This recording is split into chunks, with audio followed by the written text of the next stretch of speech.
This is the first time to joining this PoC program, and actually we started the implemented the digital identity last year, IATA's digital identity and biometric fundamental training.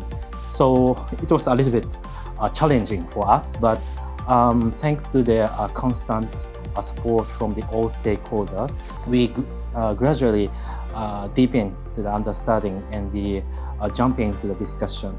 And not only the stakeholder who joined to our use case, the entire group support each other is really something what we appreciate.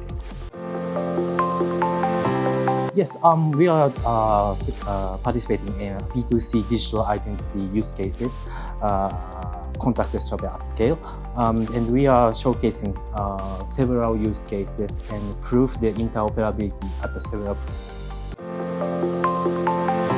WBS is a really new initiative.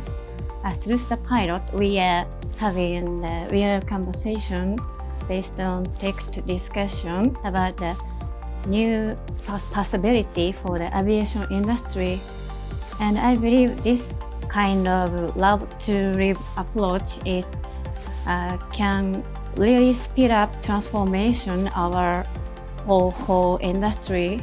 And now we are discussing about the future of customer experience from the angle of the contactless travel at the scale. So we are really happy to share our results, everyone. So please enjoy.